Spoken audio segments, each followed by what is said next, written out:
আজকের এই জুম্মা মোবারককে কেন্দ্র করে আপনাদের জন্য একটি দারুণ সুসংবাদ। সেটি হলো তিনি পদত্যাগের সিদ্ধান্ত নিয়ে নিলেন। ডক্টর ইউনূস সরকারের পতন ঘটবে নিশ্চিত নিশ্চিত নিশ্চিত। এদিকে জুমার পর জাপান থেকে ডক্টর ইউনূস ভয়াবহ একটি ঘোষণা দিলেন। দেশ আবারও জেগে উঠেছে নতুন রূপে। অন্যদিকে শেখ হাসিনার কপাল খুলে দেশ অস্থিতিশীল হওয়াতে সবকিছুই দেখতে পারবেন এই সম্পূর্ণ প্রতিবেদনে। মেইন কারণটা হচ্ছে আওয়ামী লীগ শুধু একটা সুতা খুঁজতেছে। আপনি দেখবেন যে আওয়ামী লীগ জাস্ট একটা চান্সের জন্য বসে আছে। যেমন করে আওয়ামী লীগের পতন ঘটিয়েছিল একটা চান্সের মাধ্যমে, আবু সাইদ ছিল টার্নিং পয়েন্ট। আর বিএনপি মাঠ পর্যায়ে তারা এখন আওয়ামী লীগ মাঠে নামার সুযোগ নেই, কিন্তু বিএনপি মাঠে নামলে আসলেই সরকারের জন্য কোন ধরনের ক্রান্তিকাল আসবে। প্রায় 9 মাস দেশ ছাড়া হাসিনা, তারপর থেকে এই অশান্ত পরিস্থিতি বাংলাদেশের। প্রায় প্রতিদিন নাটকীয় কোনো না কোনো ঘটনা ঘটছে বাংলাদেশে, তার মাঝে বিস্ফোরক দাবি শোনা যাচ্ছে। পরিস্থিতি ক্রমেই ঘোলাটে হচ্ছে। রাজনৈতিক পরিস্থিতির সুস্থ পরিবেশ তৈরির খুব একটা যে আশা, সেই আশা সামনে দেখা যাচ্ছে না। বিশেষ করে ঢাকা দক্ষিণ সিটি কর্পোরেশনের মেয়র নিয়ে পরিস্থিতি আরো বেশি ঘোলাটে হয়েছে। ডক্টর মোহাম্মদ ইউনূসের জাপান সফরটাই শেষ সফর। ডক্টর মোহাম্মদ ইউনূস জাপান গিয়ে আর আসবেন না, চলে যাবেন, ওদিক দিয়ে ফ্রান্সে চলে যাবেন। Doctor Muhammad Yunus NGO related সফরগুলো করছেন। এতে করে বাংলাদেশের আসলে কি লাভ হবে? বাংলাদেশের কোনো লাভ হবে না। আজ পর্যন্ত 10 মাসে কোনো লাভ হয়নি। জাপান সফর শেষে প্রধান উপদেষ্টা পদত্যাগ করে ফেলবেন। পদত্যাগ করা ছাড়া বিকল্প কোনো পথ দিয়ে খোলা থাকলো? আর শেখ হাসিনা যা বলতো একবার তার কি মিথ্যা না? কিছু কি আসলে এমন ঘটতেছিল? দেশের মানচিত্র পরিবর্তন করতে চাইলে অন্তর্বর্তী সরকারকে তা ব্যাখ্যা করার আহ্বান জানিয়েছেন। আপনি শব্দটার ওজন বুঝছেন? দেশের মানচিত্র পরিবর্তন করতে চাইলে প্রধান উপদেষ্টা মোহাম্মদ ইউনূসের দপ্তর থেকে একটি দীর্ঘ বিবৃতি প্রকাশ করা হয়েছে। বিবৃতির বিষয় সরকারের সঙ্গে দেশের সেনাবাহিনীর মধ্যকার যে বহুল প্রচারিত বিরোধকে সরাসরি অস্বীকার করা হয়েছে। আসসালামু আলাইকুম দর্শক, নতুন একটি নিউজে আপনাকে স্বাগতম। ইতিমধ্যে আমরা দেখতে পাচ্ছি ডক্টর ইউনূস জাপান থেকে বিশাল একটি বার্তা দিলেন। আজ জুমার পর নতুন ঘটনা ঘটছে দেশের মধ্যে। গাইজ, আপনারা সবাই জানেন যে বিএনপি বলেন আরও যারা নেতাকর্মী রয়েছে সবাই ডক্টর ইউনূসকে আলটিমেটাম দিয়েছিল নির্বাচন দেওয়ার জন্য, এবং সেই বিষয়টাকে কেন্দ্র করে এক প্রকার নতুন চাঞ্চল্য সৃষ্টি হয় বাংলাদেশের মধ্যে। এই বিষয়গুলো পর্যালোচনা করে আমরা অনেক তথ্য এবং ভিডিও পাই ডক্টর ইউনূসের উপর কী চাপ পড়তেছে এবং কেন ডক্টর ইউনূস হঠাৎ এই কঠিন বার্তাটি দিলেন। আপনারা তো জানেন গত কিছুদিন আগে ডক্টর ইউনূসের পদত্যাগের একটা গুঞ্জন উঠেছিল। সেই গুঞ্জনটা কি তাহলে ইতিমধ্যে সত্যি হতে যাচ্ছে? গাইজ, সবকিছু আপনাদেরকে দেখাবো এই একটি ভিডিওর মাধ্যমে। আপনারা সম্পূর্ণ ভিডিও ধারাবাহিক কন্টিনিউ করবেন। আপনাদের মনে দেশের রাজনীতি নিয়ে যতগুলো প্রশ্ন রয়েছে সকল প্রশ্নের উত্তর পেয়ে যাবেন। আসুন আমরা কথা বলাচ্ছি না, আমরা সরাসরি ভিডিওর মূল আলোচনাতে চলে যাচ্ছি। নির্বাচন ও সংস্কার মুখোমুখি দাঁড়িয়েছে। আর এই ইস্যুতে বাংলাদেশের বর্তমানে ক্ষমতার দিকে ধাবিত হওয়া সবচেয়ে বড় দলটি বিএনপি অনড় অবস্থান প্রকাশ করেছে। আজকে নির্বাচন ইস্যুতে আমাদের ডক্টর ইউনূস যখন জাপানে গিয়েও বলছেন যে নির্বাচন হবে আগামী বছর জুনের মধ্যে, তো এই বিষয়টা একটা আন্তর্জাতিকভাবে তিনি স্বীকৃতি তৈরি করছেন যে বাংলাদেশে আগামী জুনে নির্বাচন হবে। তো এই জিনিসগুলো আসলে বিএনপি কিভাবে নিচ্ছে? আর এই প্রথমবারের মতন অন্তর্বর্তী সরকারকে পাত্তা না দিয়ে এক কি বলা হয় এটাকে, ধরেন আলটিমেটাম বলবো নাকি আসলে কি বলবো, বিএনপির এই মুহূর্তে যারা আলোচনায় আছেন এর মাঝখানে আছেন বিএনপির ভাইস চেয়ারম্যান শামসুজ্জামান দুদু। তিনি বলছেন অন্তর্বর্তী সরকারকে যে আমাদের নেতা বলেছেন, জনাব তারেক রহমান বলেছেন ডিসেম্বরের মধ্যে নির্বাচন হতে হবে। It's an ultimatum. আপনি যদি ডেট দিতে না পারেন আরেকটু অপেক্ষা করুন, আমরাই ডেট দিয়ে দিব। এরপর তো ভাই এই বক্তব্য নিয়ে মিডিয়া পাড়ায় কমেন্ট পাল্টা কমেন্ট, পোস্ট পাল্টা পোস্ট, মানে অস্থির অবস্থা। আজকে গণতন্ত্র এবং বাকস্বাধীনতায় প্রতিষ্ঠায় জিয়াউর রহমান শীর্ষক খুলনা মহানগর বিএনপির আলোচনা সভায় এই কথা বলছেন তিনি বলছেন আপনাদের যারা কর্মচারী, এখানে পুলিশ প্রশাসন যারা দেশের মানুষের অর্থে চলে, আর সেখানে আপনি যদি নববধূর মতন আচরণ করেন তাহলে আমরা কি করব? আমাদের তো একটা ডেট দরকার না? এখন পাত্রী আমরা দেখতে গেছি, পছন্দ হয়েছে, একটা দিন বলতে হবে না? দিন না বললে তো আমরা কাউকে দাওয়াত দিতে পারবো না। দিন বলবেন না, দাওয়াত দিয়ে কি হবে? ওনার বক্তব্য হচ্ছে আমরা ডক্টর ইউনূসের বিরোধিতা করিনি। তিনি যদি সিদ্ধান্ত নিতে ব্যর্থ হন, বিএনপি ব্যর্থ হবে না। তারেক রহমান চূড়ান্ত কথা বলেননি, খুব তিনি চূড়ান্ত কথা বলবেন তখন সারা দেশ স্থবির হয়ে যাবে, সেই দিন বুঝবেন। এবং তিনি মনে করিয়ে দিয়েছেন যদি বিএনপি 17 বছর আন্দোলনে না থাকতো, 1 মাসের আন্দোলনে শেখ হাসিনা সরকারের পতন হতো না। আমরা যে আন্দোলন নিয়ে গর্ব করি, সেই 24-এর আন্দোলনকে যারা ছোট করছে, শত না হাজার হাজার ছোট ভাই বোনকে সহযোগিতার জন্য আমাদের নেতা তারেক রহমান সেখানে পাঠিয়েছেন। বিএনপি বলছে আগামীতে যদি রাষ্ট্র ক্ষমতায় যায় আহত নিহত পরিবারদেরও তারা দায়িত্ব নিবে। আপনারা ইতিহাস পড়েন, না হলে কিভাবে 1 মাসের অর্জন ছোট করছেন। মানে এখানে মোট কথা হচ্ছে যে বিএনপি যদি নির্বাচনের তারিখ বইলা দেয় তাহলে এই অন্তর্বর্তী সরকারের কি প্রয়োজন আছে, অথবা বিএনপির এই বক্তব্যটা লিগেলি কতটুকু গ্রহণযোগ্য হবে, অন্যান্য রাজনৈতিক দলগুলো এটাকে কাউন্টার করবে কিনা। তো অন্যান্য রাজনৈতিক দলের মধ্যে কারা আছে? জামাত আর হচ্ছে আপনার, আমরা যদি ধরি হচ্ছে এনসিপি। তো জামাত সংস্কারের জন্য আগামী জুন পর্যন্ত সরকারকে কিন্তু সময় দিতে চাচ্ছে। বাকি আছে এনসিপি কোনোভাবেই তারা জুনের আগে নির্বাচন তারা চায় না। আমার ধারণা তারা চায় আরো 2-4 বছর ডক্টর ইউনূস সরকার ক্ষমতায় থাকুক। কিন্তু এই যে কনফ্লিক্ট দেখা দিয়েছে, এটা যদি রাজপথে নামে, বিএনপি যেমনটা বলছে যে ঈদের পরে তারা রাজপথে যাবে, এবং আজকে বেগম খালেদা জিয়া তিনিও কিন্তু বলছিলেন যে গণতন্ত্র উন্নয়নের পথে বা গণতন্ত্রের পথে এখনো পদে পদে বাধা। বিএনপির রাজনৈতিক দল ক্ষমতার দিকেই যাওয়ার জন্য তাদের রাজনীতি, এনসিপিরও সেম। সো বিএনপি তাদের জায়গা থেকে সঠিক আছে। আমি নিজে বারবার আমার প্রতিটা ভিডিওতে বলি যে দুদু সাহেব যে কথাটা বললেন যে পাত্রী দেখতে গেছেন, বিয়ে দিবেন, সব ঠিক আছে, তো একটা ডেট লাগবে না বিয়ার? সেই অনুযায়ী তো আয়োজন হবে, জিয়াফত হবে, দাওয়াত হবে, লাইটিং হবে। সো এই ডেটটা ছাড়া তো অন্ধকার একটা পথে আছে যে মেয়ে তো পছন্দ হয়েছে, ঠিক আছে, বিয়ে কি করাইবেন নাকি করবেন না, করাইবেন, কবে করাবেন ভাই, মাইয়ার গার্জিয়ান হিসেবে তো আমরা একটা ডেট চাই। এই জিনিসটাই আসলে বিএনপি বা দুদু ভাই তিনি প্রকাশ করতে চেয়েছেন। এখন বিএনপি আর ডক্টর ইউনূস সরকারের মধ্যে, ডক্টর ইউনূস সরকার নাকি দেশ চালাতে পারেন না, তারা অর্থনীতি বুঝেন না, তারা অর্থনীতি ধ্বংস করছেন, আর বিএনপি আসলে সব ঠিক হয়ে যেত। কেমন লাগে কথাটা দর্শক? আমি জানি এই কথা শুনে কেউ যদি বলে যে ডক্টর ইউনূস বুঝেন না, অর্থনীতি বুঝেন না, তার সব ক্ষমতা নেই, তিনি দেশ চালাতে পারেন না, ভুল করছেন, তার উপদেষ্টারা বুঝে না, আর বিএনপি আসলে এটা হতো না, সব ঠিক হয়ে যেত। থাপড়াইতে মন যায় না এগুলো শুনলে? বিএনপি গালাগালি করতে মন যায় না? আমি জানি যে এগুলো শুনলে বিএনপি গালাগালি করতে মন চায়, এগুলো বলুক। বিএনপির পক্ষ থেকে এইসব কথাবার্তা যারা বলবে এরা বিএনপিকে ডুবে। মনে রাখবেন, ডক্টর ইউনূসকে যদি গালি দেন বা ছোট করেন, ওটা ব্যাকফায়ার করবে, ওটা বিএনপির উপর পড়বে। ডক্টর ইউনূসের সক্ষমতা নিয়ে প্রশ্ন তুলে সমালোচনা, সরকারের সমালোচনা করাটা অবশ্যই জরুরি, এটা শুধু জায়েজ না, এটা জরুরি, আমরাও করব। কিন্তু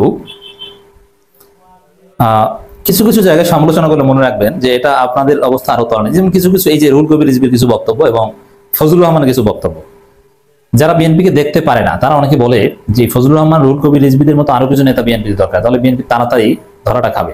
এরা বিএনপিকে ডুবায় প্রতিনিয়ত। দর্শক, এরকমই একটা কথা, অন্তর্বর্তী সরকারের ভুল সিদ্ধান্তে অর্থনীতি আরো সংকটে পড়েছে। এই কথাটা শুনলে কি বিএনপিকে গালি দিতে মন চায় না? আচ্ছা, অর্থনীতি আমাদের কাঙ্ক্ষিত জায়গায় এখনো যায়নি, এটা তো সবাই জানে।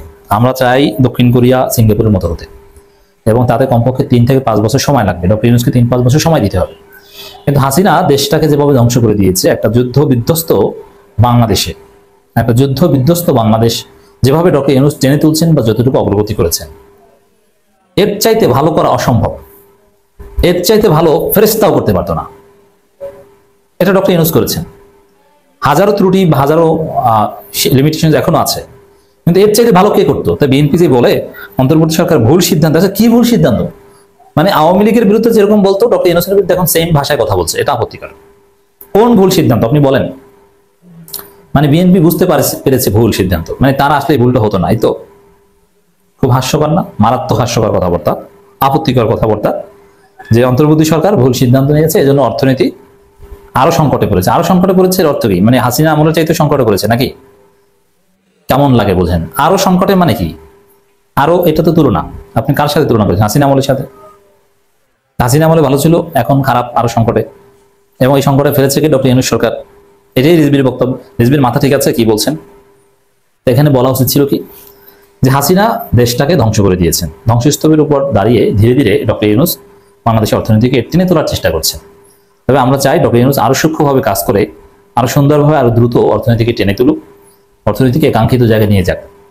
ভুল ত্রুটি যাতে না হয় সেটা খেয়াল রাখতে হবে। পরিস্থিতি ক্রমেই ঘোলাটে হচ্ছে। রাজনৈতিক পরিস্থিতির সুস্থ পরিবেশ তৈরির খুব একটা যে আশা, সেই আশা সামনে দেখা যাচ্ছে না। বিশেষ করে ঢাকা দক্ষিণ সিটি কর্পোরেশনের মেয়র নিয়ে পরিস্থিতি আরও বেশি ঘোলাটে হয়েছে। আজকে আপিল বিভাগে ইশরাকের মেয়রের ব্যাপারটা নিয়ে শুনানি হয়েছে। দুই পক্ষের আইনজীবী দুই রকম কথা বলছেন। বিএনপির আইনজীবী একরকম কথা বলছেন, আর রিটকারী আইনজীবী আর এক কথা বলছেন। মাঝখান থেকে নির্বাচন কমিশন তাদের মতামত দিয়েছে। এখন নির্বাচন কমিশনের কোর্টে বল নাকি সরকারের কোর্টে বল, ওদিকে ঢাকা দক্ষিণ সিটি কর্পোরেশন অর্থাৎ নগর ভবন অচল হয়ে পড়েছে। আজকেও বৃষ্টি উপেক্ষা করে সেখানে আন্দোলন হয়েছে এবং আজকের পরে আজকের মধ্যে শপথ পড়ানোর তো কোনো সম্ভাবনা নেই। ধারণা করা হচ্ছে যে কালকে থেকে পরিস্থিতি নিয়ন্ত্রণের বাইরে চলে যেতে পারে এবং এই আন্দোলন নগর ভবন থেকে আবারও যমুনা অভিমুখে চলে যেতে পারে, যখন কিনা প্রধান উপদেষ্টা অবস্থান করছেন জাপানে। কি হতে চলেছে রাজনৈতিক পরিস্থিতি? বিএনপি কি খুব একটা রাজনৈতিক কৌশলে পেরে উঠছে নাকি বিএনপি হামাগুড়ি দিয়ে এগোনোর চেষ্টা করছে, সেই আলোচনাও বিএনপির শুভাকাঙ্ক্ষীরা করছেন। ভিডিওতে বলছিলাম রাজনৈতিক পরিস্থিতি কোন দিকে যাচ্ছে। আজকে আপিল বিভাগে শুনানি হয়েছে ইশরাক হোসেনের মেয়র ইস্যুকে কেন্দ্র করে। আপিল বিভাগ থেকে কোনো রায় দেয়া হয়নি, কিন্তু দুই পক্ষের আইনজীবী দুই রকম ব্যাখ্যা দিচ্ছেন।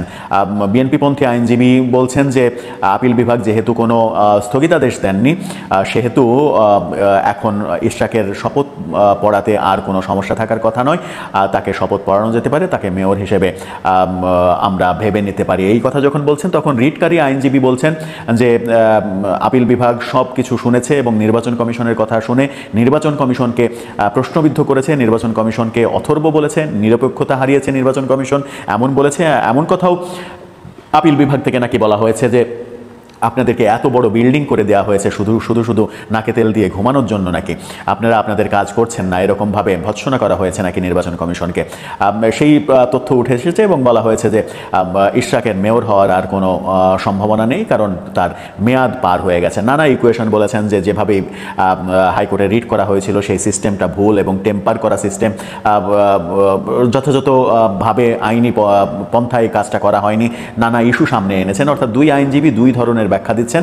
তার মানে মেয়র ইস্যুতে ইশরাকের যে শপথ নেওয়ার ব্যাপারটা সেটা ঝুলে গেল। আবার অনেকে বলছেন যে এখন বলটা সরকারের কোর্টে, মন্ত্রণালয় সিদ্ধান্ত নেবে যে শপথ পড়াবে কি পড়াবে না। যখন মন্ত্রণালয়ের প্রসঙ্গ আসছে তখন আমরা জানি মন্ত্রণালয়ের কর্ণধার হয়ে বসে আছেন আসিফ মাহমুদ সজীব ভুঁইয়া, যার পদত্যাগ চাইছে বিএনপি, যিনি মূলত ইশরাক ইস্যুকে ঝুলিয়ে রেখেছেন এবং সেই ঝুলিয়ে রাখার অন্যতম কারণ হিসেবে মানুষজন বলছেন এনসিপি যেহেতু চাইছে না ইশরাককে মেয়র করতে, সেই কারণে আসিফ মাহমুদ সজীব ভুঁইয়া ব্যাপারটাকে ঝুলিয়ে রেখেছেন। এনসিপির নানা রকমের কথাবার্তাতেও ব্যাপারগুলো স্পষ্ট হয়েছে।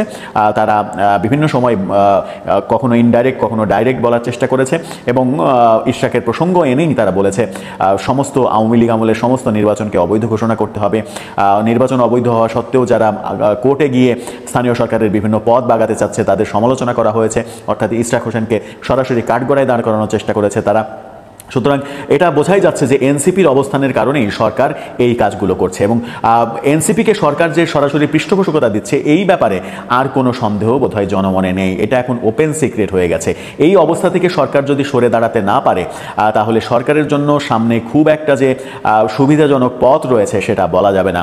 আবার এই সমালোচনা যখন রয়েছে তখন আবার বিএনপির জন্যও ইশরাক হোসেনের জন্যও সমালোচনা করছেন অনেকে, বলছেন যে নির্বাচনকে তারা অবৈধ বলল, যে নির্বাচন অগ্রহণযোগ্য বলল, নির্বাচনকে গ্রহণ করলো না, নির্বাচনকে এক ধরনের ত্যাগ করলো, সেই নির্বাচনে মেয়র হতে চাইছে আবার ইশরাক হোসেন। এটা দ্বিচারিতা, এটা হতে পারে না, এটা শুভ লক্ষণ নয়, এরকম সমালোচনাও রয়েছে। কিন্তু সব সমালোচনার ভিড়ে একটা ব্যাপার এখন স্পষ্ট হচ্ছে, বিএনপি এবং সরকারের মধ্যে যে রেষারেষির পর্যায়টা, সেই রেষারেষির পর্যায়টা আমার মনে হয় যে আরও বেড়ে গেল। এটা আর কমার কোনো উদ্যোগ গ্রহণ করা হবে কিনা কিংবা কমার কোনো সম্ভাবনা আদৌ আছে কিনা সেই ব্যাপারে সন্দেহ রয়েছে। আমরা দেখেছি গতকালকে তারুণ্যের সমাবেশ করেছে বিএনপি, সেখান থেকে তারেক জিয়া এক ধরনের পরিষ্কারভাবে বলার চেষ্টা করেছেন, ইশরাকের প্রসঙ্গ বলেছেন এবং নির্বাচন ডিসেম্বরের মধ্যেই নিতে হবে। ডক্টর ইউনূসের জাপান সফরে বাংলাদেশের জন্য কি হতে যাচ্ছে? আজকে তিনি নিক্কেই ফোরামের সম্মেলনে যোগদান করেছেন। আমি তার আগে একটু বলি যে জাপানে প্রবেশ নিয়েও, জাপানের সাথে কি ডক্টর মোহাম্মদ ইউনূসের এটিকে রাষ্ট্রীয় সফর? রাষ্ট্রীয় সফর হলে আমরা কি ডক্টর মোহাম্মদ ইউনূস জাপানে যে প্রবেশ করলেন সেখানে কি কোনো সরকারের জাপানের কোনো মন্ত্রী পর্যায়ের প্রতিনিধি ছিলেন তাকে রিসিভ করবার জন্য? তাকে লালগালে যে সংবর্ধনা দেওয়া হয়েছে, তাকে গার্ড অফ অনার দেওয়া হয়েছে? এগুলোর উত্তর যদি বলি তাহলে বলবো যে না। বাংলাদেশের জাপানে বাংলাদেশের যে হাই কমিশন আছে, দূতাবাস আছে, জাপান দূতাবাসের বাংলাদেশের রাষ্ট্রদূত মিস্টার দাউদ সাহেব ডক্টর মোহাম্মদ ইউনূসকে রিসিভ করেছেন। অর্থাৎ রাষ্ট্রীয় সফরের চরিত্র এটি নয়। এখানে বলা হচ্ছে সরকারের তরফ থেকে, সরকারের পক্ষ থেকে যে এই সফরে জাপানের প্রধানমন্ত্রী শিগেরু ইশিবার সঙ্গে ডক্টর মোহাম্মদ ইউনূসের সাক্ষাতের কথা রয়েছে, দ্বিপাক্ষিক বৈঠকের কথা রয়েছে সরকারের তরফ থেকে। আদৌ দ্বিপাক্ষিক বৈঠকটি হবে কিনা সেটি বলা কঠিন। কারণ কাতারে গিয়েছেন, কাতারের আমিরের সাথে তার সাক্ষাৎ হয়নি, বৈঠক হয়নি। আবার আমি আবার একটু পেছনে ফিরে যাই যে এয়ারপোর্টে রিসিভ, এই যে যতগুলো দেশ সফর করেছেন ততগুলো দেশে কোনো দেশে ডক্টর মোহাম্মদ ইউনূস প্রবেশের মুহূর্তে রাষ্ট্রীয় যে প্রোটোকল, রাষ্ট্রীয় যে রিসিপ্ট, লাল গালিচা সম্বোধনা, গার্ড অফ অনার এবং রাষ্ট্রীয় প্রোটোকলের যে রেওয়াজ, রাষ্ট্রীয় প্রতিনিধি, কোনো মন্ত্রী, প্রতিমন্ত্রী, উপমন্ত্রী যে রিসিভ করেন একজন রাষ্ট্র অতিথিকে, সেটি কোনো দেশেই আসলে সেই অর্থে ঘটেনি। জাপানেও ঘটেনি। জাপানের প্রধানমন্ত্রীর সাথে দেখা করবেন, জাপানের সবচেয়ে বড়, বাংলাদেশের সবচেয়ে বড় দাতা সংস্থার মধ্যে একটি, বা জায়গা প্রধানের সাথে সাক্ষাৎ, তার আরো বিভিন্ন জায়গায় সাক্ষাৎ, এগুলো সাক্ষাৎ হয়ে আসলে কি হবে? জাপান তো আমাদের অনেক পুরনো বন্ধু, অকৃত্রিম বন্ধু। এই যে একটা ভিডিও দেখলাম সাম্প্রতিক সময়ে, ডক্টর ইউনূস বলছেন যে জাপানি ভাষা শিখে জাপানে পাঠানো হবে বাংলাদেশি তরুণদের। এগুলো কি জাপানে পাঠানো কি ডক্টর ইউনূসের অর্জন? এটি বাংলাদেশের কূটনীতির অর্জন, বিগত 16 বছরের সরকারেরই অর্জন। জাপানে ইতিমধ্যে কয়েক হাজার কর্মী জাপানি ভাষা শিক্ষা শিখে সেখানে গেছেন। আমার নিজের পরিচিত আত্মীয় স্বজনের মধ্যেও জাপানে গেছেন অনেকে। এটি বেশ কয়েক বছর ধরে চালু আছে। এটিতে নতুন করে ডক্টর মোহাম্মদ ইউনূসের আসলে কিছু করার নেই। এবং জাপানের কাছে ঋণ চাইবেন, 7টি সমঝোতা স্মারক সই হবার কথা আছে, ইত্যাদি নানান কথা বলা হচ্ছে। আসলে ডক্টর মোহাম্মদ ইউনূস জাপান গেছেন মূলত একটি এনজিওর সম্মেলনে যোগদান করতে, নিক্কেই ফোরামটা হচ্ছে এশিয়ার একটি বিশ্বস্ত ব্র্যান্ড, যা তার মানসম্মত সাংবাদিকতা, ব্যবসায়িক সংবাদ ও তথ্য প্রদানের দক্ষতার জন্য পরিচিত। অর্থাৎ এটি একটা মিডিয়া রিলেটেড এনজিও এবং এটি প্রতি বছর এরকম একটি সম্মেলনের আয়োজন করে। 1995 সাল থেকে শুরু করেছে, সেই বিচারে এবার 30তম সম্মেলন। এই সম্মেলনটিতে ডক্টর মোহাম্মদ ইউনূস এনজিও ব্যক্তিত্ব মূলত এই সম্মেলনটিতেই যোগদান করবার জন্য তিনি গেছেন। পৃথিবীর যে প্রান্তে সফরে গেছেন এখন পর্যন্ত, ওয়ার্ল্ড ইকোনমিক ফোরাম একটা এনজিও, বেসরকারি অর্গানাইজেশন মানে এনজিও। তারপরে কাতারে আর্টনা ফাউন্ডেশনে গেছেন, কাতারের আমির পরিবারের সদস্যরা সেই আর্টনা ফাউন্ডেশনের সাথে যুক্ত, সেখানে তিনি গেছেন। অর্থাৎ doctor Muhammad Yunus NGO related সফরগুলো করছেন। এতে করে বাংলাদেশের আসলে কি লাভ হবে? বাংলাদেশের কোনো লাভ হবে না। আজ পর্যন্ত 10 মাসে কোনো লাভ হয়নি। এই যে ডক্টর মোহাম্মদ ইউনূসের 7টি সফর, আমি যদি ভুল না করে থাকি, এ পর্যন্ত 7টি সফর, ব্যবসায়ী সম্মেলনে গেছেন, অমুক সম্মেলনে গেছেন, তমুক সম্মেলনে গেছেন, বাংলাদেশের কি লাভ হলো? 10 মাসে বাংলাদেশে বিদেশিদের প্রতি আগ্রহ কেমন, কিংবা বাংলাদেশে বিদেশি বিনিয়োগটা কেমন? নেই, শূন্যের কোঠায়। এবং ডক্টর মোহাম্মদ ইউনূসকে আমি বারবার সম্মানের কথা বলছি, যথাযথ সম্মান দেওয়া হচ্ছে না কেন? বিশ্ব বোঝে যে ডক্টর মোহাম্মদ ইউনূস আসলে কোনো নির্বাচিত সরকার প্রধান নন, রাষ্ট্রপ্রধান নন, যার কারণে ডক্টর মোহাম্মদ ইউনূসকে সেই সম্মানের আসনে আসীন করবে না বিশ্ব। বাংলাদেশে বিনিয়োগ হবে না, কারণ বাংলাদেশে একটা আনস্টেবল সরকার। এই সরকারের আমলে যত কথাই বলুন না কেন, বাংলাদেশে বিনিয়োগ আসবে না। ঠিক তেমনি ভাবে যে জাপান সফর নিয়ে যে গল্প প্রচারণা, আসলে কিচ্ছু না, এগুলো নাথিং। আরেকটি বিষয় যে অনেকে হয়তো বলতে চেষ্টা করবেন, এখন এগুলো বলা কমে গেছে, যে ডক্টর মোহাম্মদ ইউনূসের জাপান সফরটাই শেষ সফর। ডক্টর মোহাম্মদ ইউনূস জাপান গিয়ে আর আসবেন না, চলে যাবেন, ওদিক দিয়ে ফ্রান্সে চলে যাবেন। এখন পর্যন্ত সেই অবস্থাটা হয়নি। ডক্টর মোহাম্মদ ইউনূস জাপান সফরে গেছেন, যথা নিয়মে তিনি চলে আসবেন, কারণ তার পেছনে সেনাবাহিনী আছে, তার পেছনে রাজনৈতিক দল আছে, 2-1টা জামাত ইসলামের মতো রাজনৈতিক দল আছে, আগামীর যারা রাষ্ট্র পরিকল্পনা করছেন তাদের মতো আছেন। সেনাবাহিনী যদি থাকে, তাহলে ডক্টর মোহাম্মদ ইউনূস যে এজেন্ডাগুলো বাস্তবায়ন করতে এসেছেন, সেই এজেন্ডাগুলো বাস্তবায়ন করবেন, তারপরে যাবেন। ডক্টর ইউনূসকে নির্বাচনের জন্য বিশেষ করে বাংলাদেশের একটি অন্যতম বড় রাজনৈতিক দল বিএনপি বারবার চাপ দিচ্ছে। এই যে গতকালকেও তারুণ্যের সম্মেলনে বিএনপি প্রধান ভারপ্রাপ্ত চেয়ারম্যান তারেক রহমান লন্ডন থেকে ভার্চুয়ালি যুক্ত হয়ে ডিসেম্বরে নির্বাচনের দাবি করেছেন। বিএনপির দাবি ডক্টর ইউনূসের কানে পৌঁছাবে না, কারণ ডক্টর মোহাম্মদ ইউনূস আসলে একটা ঠিকাদারি নিয়ে এসেছেন। সেই ঠিকাদারি কাজের একটা মেয়াদ আছে, এই মেয়াদটা পূরণ না করে এবং ডক্টর ইউনূসের যে এজেন্ডাগুলো বাস্তবায়ন, যে অ্যাসাইনমেন্টগুলো নিয়ে এসছেন মার্কিন যুক্তরাষ্ট্রের কাছ থেকে, সেই অ্যাসাইনমেন্টগুলো বাস্তবায়ন না হওয়া পর্যন্ত ডিসেম্বর জুন বলছেন, ডিসেম্বর জুনেও যদি এজেন্ডাগুলো বাস্তবায়ন না হয়, ডিসেম্বর থেকে জুনের মধ্যেও নির্বাচন হবে না। নানা অজুহাত, নানা ছুতোয় আরো পিছিয়ে যেতে পারে। আন্তর্জাতিক সুদের মহাজন ডক্টর ইউনূস জাপান সফরে গেছেন। জাপান সফরে তাকে নাকি জাপানের কোনো সরকারি কর্মকর্তা, কর্মচারী, 1ম শ্রেণী, 2য় শ্রেণী, 3য় শ্রেণী কিংবা 4র্থ শ্রেণীর কোনো কর্মকর্তা ও কর্মচারী ডক্টর ইউনূসকে আমন্ত্রণ জানানোর জন্য, গ্রহণ করার জন্য, রিসিভ করার জন্য বিমানবন্দরে আসে নাই। এই লোকটাকে কেউ প্লিজ থামান। এ বাংলাদেশের ইজ্জত সম্মান একদম মাটির সাথে মিশিয়ে দিচ্ছে, একেবারে মিশিয়ে দিচ্ছে। মানে একটা মানুষ কতটা নির্লজ্জ হতে পারে চিন্তা করা যায়। সেখানে গিয়ে আবার নাকি তিনি বক্তব্য দিয়েছেন যে নির্বাচন একটি দল চায়, তিনি সঙ্গতভাবে বিএনপিকে উদ্দেশ্য করে বলেছেন। আচ্ছা, বাংলাদেশের রাজনীতিতে এই বিএনপির পাশাপাশি কি আর কোন রাজনৈতিক দল নির্বাচন চাচ্ছে না? আওয়ামী লীগকে তো ধ্বংস করে দেওয়ার প্রচেষ্টা চালানো হয়েছে এবং হচ্ছে। মানে একটা মানুষ যার বয়স 90-এর ঘরে যে কোনো সময় পরপারে চলে যেতে পারে, কিন্তু এই ব্যক্তির লোভ লালসা এতটা জঘন্য মন মানসিকতার মানুষ আমি কেন আমার বাবা মা বা আমার দাদা দাদিরা মনে হয় না তাদের জীবদ্দশায় দেখছে যে একটা ব্যক্তি সে জীবনের সবটুকু অর্জন করেছে, সে একজন নোবেল লরিয়েট, তিনি শত শত কোটি টাকার মালিক, হ্যাঁ, তার বিশ্বের বিভিন্ন উন্নত দেশে তার সিটিজেনশিপ রয়েছে, তিনি বাংলাদেশের অন্তর্বর্তীকালীন সরকারের প্রধান, তার তো প্রাপ্তির আর কোনো কিছু ঘাটতি আছে বলে আমার মনে হয় না। কিন্তু এত লোভ কেন ভাই? একটা মানুষের লোভ সবারই থাকে, কিন্তু এই নিকৃষ্টতম একজন মানুষের এত বেশি লোভ। লোভে পাপ, পাপে মৃত্যু, এবং লোভীরা কোনোদিনও তাদের শেষকালটা ভালোভাবে কাটাতে পারে না। ডক্টর ইউনূসও পারবে না। তার যে এত বছরের অর্জন, চিটারি করে হোক বাটপারি করে হোক, শেষকালে তিনি এমন একটা জায়গায় ডুবিয়ে গেলেন, এবং তার শেষটা যে কতটা ভয়াবহ হবে আপনারা সময় হলে দেখতে পারবেন। তো যাই হোক, গত বছর ডক্টর ইউনূস ক্ষমতা গ্রহণের পর বন্যা নিয়ে আমরা একটা নাটক দেখেছিলাম। সারা বাংলাদেশের মানুষ স্বতঃস্ফূর্তভাবে একদম রিক্সা চালক থেকে শুরু করে মুচি, বাদামওয়ালা, ভ্যানওয়ালা, CNG driver, auto driver, truck driver, bus driver, taxi driver, গৃহ পরিচারিকা, দোকানদার, ফুটপাতের কর্মী, হকার, ভিক্ষুক, মানে বাংলাদেশের একদম নিচু শ্রেণী থেকে একদম হাই সোসাইটি, সচিব, আমলা, ব্যবসায়ী, সাবেক এমপি, মন্ত্রী, প্রত্যেকটা শ্রেণী পেশার মানুষ একযুগে টিএসসিতে গণত্রাণ কর্মসূচিতে অংশ নিয়েছিল, এবং তারা নতুন বাংলাদেশ বিনির্মাণের স্বপ্ন দেখেছিল। তারা নতুন বাংলাদেশ বিনির্মাণের অংশ হিসেবে তারা সেই গণত্রাণ কর্মসূচিতে অংশ নিয়েছিল।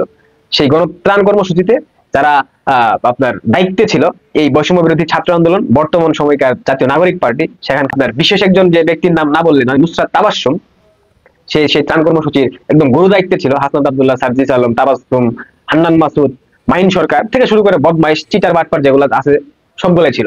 সম্ভবত 10 থেকে 12 কোটি টাকার মধ্যে ত্রাণ উঠেছিল, মানে ক্যাশ টাকা। সেই টাকার মধ্যে সোশ্যাল মিডিয়া পোস্টে বাংলাদেশের অন্তর্বর্তী সরকারের প্রধান উপদেষ্টা মোহাম্মদ ইউনূসের দপ্তর থেকে একটি দীর্ঘ বিবৃতি প্রকাশ করা হয়েছে। বিবৃতির বিষয়, সরকারের সঙ্গে দেশের সেনাবাহিনীর মধ্যকার যে বহুল প্রচারিত বিরোধকে সরাসরি অস্বীকার করা হয়েছে, এবং এই সম্পর্কিত অপপ্রচারের দায় ভারতের দক্ষিণপন্থী সংবাদ মাধ্যমগুলির ঘাড়ে চাপিয়ে দেয়া হয়েছে। বেশ দীর্ঘ বিবৃতি। এখানে ভারতীয় মিডিয়ার প্রতিবেদনগুলোকে সম্পূর্ণ ভুল এবং দায়িত্ব জ্ঞানহীন বলে অভিহিত করেছেন প্রধান উপদেষ্টা ডক্টর মোহাম্মদ ইউনূস, নোবেল বিজয়ী। এই বিবৃতি নিয়ে রাশিয়ার সরকারি সংবাদ মাধ্যম রাশিয়া টুডে তার মতামত দিয়েছে বেশ তড়িঘড়ি করে, ঠিক 27 মের পরদিন, অর্থাৎ 28শে মে। সেখানে আলোচনা করা হয়েছে বাংলাদেশ সরকারের ভারতীয় মিডিয়ার উপর যে দোষ চাপানো হয়েছে সেটি নিয়ে, এবং সেই অভিযোগের সত্যতা আছে কিনা সেই সম্পর্কে রাশিয়ার মতামত দিয়ে, এবং অবধারিতভাবে উঠে এসেছে বহু বিতর্কিত করিডর প্রসঙ্গ। এই করিডর নিয়ে এবং ইউনূস ও ওয়াকারুজ্জামানের মধ্যে দ্বন্দ্ব নিয়ে রাশিয়া যে নজর রেখেছে সেটা রাশিয়ার টুডের খবরে স্পষ্ট উঠে এসেছে। সেই আলোচনায় যাব, তবে তার আগে দেখি ইউনূস সাহেবের দপ্তর কিভাবে ভারতীয় গণমাধ্যমের ওপর দায় ও দোষ চাপিয়েছে সেই বিষয়টিতে। বিবৃতিতে বলা হয়েছে, সম্প্রতি বেশ কয়েকটি ভারতীয় মূলধারার সংবাদ মাধ্যম বাংলাদেশ সেনাবাহিনী এবং অন্তর্বর্তীকালীন সরকারের প্রধান উপদেষ্টাকে জড়িত করে ক্রমাগত মিথ্যা এবং বিভ্রান্তিকর প্রচারণা চালাচ্ছে। এই বিভ্রান্তিকর প্রচারণা সোশ্যাল মিডিয়া প্ল্যাটফর্মগুলিতেও ব্যাপকভাবে ছড়িয়ে পড়েছে, বিশেষ করে এক্সে। এই বানোয়াট গল্পগুলি বেনামি উৎসের উপর নির্ভর করে এবং কোনো বিশ্বাসযোগ্য প্রমাণ বা যাচাইযোগ্য বৈশিষ্ট্যের অভাব রয়েছে। 26শে মে CNN নিউজ 18 একটি মিথ্যা নিবন্ধ প্রকাশ করে, যেখানে অভিযোগ করা হয়েছে যে বাংলাদেশ সেনাবাহিনীর প্রধান জেনারেল ওয়াকারুজ্জামান প্রধান উপদেষ্টা মোহাম্মদ ইউনূসকে ক্ষমতা থেকে অপসারণের জন্য সম্ভাব্য সকল বিকল্প অনুসন্ধান করছেন। এই ভিত্তিহীন দাবিটি পরে ফার্স্ট পোস্ট একটি সংবাদ মাধ্যম দ্বারা পুনঃপ্রকাশিত হয়। নাম প্রকাশ না করা সূত্রের গাইজ আপনারা তো দেখলেন এখানে কি কথা হচ্ছে, অনেকেই কিন্তু অনেক কথা বলতেছে, অনেকে আলোচনা করতেছে, অনেকে সমালোচনা করতেছে দেশের বিভিন্ন অবস্থা এবং দেশের বিভিন্ন পরিস্থিতি নিয়ে সবাই সবার মন্তব্য প্রকাশ করে এবং তাদের মন্তব্যগুলো দেখে আমরা অনেক কিছু বুঝতে পারি যে দেশের মধ্যে বর্তমানে কি হচ্ছে এবং ঠিক কোন দিকে যাচ্ছে দেশের পরিস্থিতি। দর্শক শ্রোতা, এই বিষয়গুলো দেখে আপনাদের কি মনে হচ্ছে? এখানে যে ডক্টর ইউনূসের বিষয়ে বিভিন্ন কথা হয়, গাইজ আপনারা সবাই জানেন যে ডক্টর ইউনূস আমাদের দেশে এসেছিলেন ভালো কাজ করার জন্য এবং তার ভালো কাজগুলো কিন্তু তিনি কন্টিনিউ করে গিয়েছিলেন এবং ইতিমধ্যে তিনি জাপানও গিয়েছিলেন আমাদের দেশের উন্নয়ন করার জন্য এবং তিনি বিভিন্ন বৈঠকের জন্য মাধ্যমে আমাদের দেশের জন্য অনেক ঋণ আনবেন, আমাদের দেশের অনেক কর্মী জাপানে নেওয়ার মানে অনেক কিছু করবেন। গাইজ তাকে নিয়ে এই কথাগুলো কেন হয়? গাইজ এই বিষয়গুলোর সাথে আপনারা একমত পোষণ করেন নাকি দ্বিমত পোষণ করেন অবশ্যই আপনারা কমেন্ট বক্সে লিখে যাবেন। সর্বশেষ আপনাদের কাছে আমাদের একটা রিকোয়েস্ট থাকবে, আপনারা আমাদের চ্যানেলে নতুন দর্শক হয়ে থাকলে চ্যানেলটি সাবস্ক্রাইব করবেন এবং পাশে থাকা বেল বাটনটি বাজাবেন যাতে করে নেক্সট ভিডিওটা সবার আগে আপনাদের কাছে পৌঁছায়। ধন্যবাদ।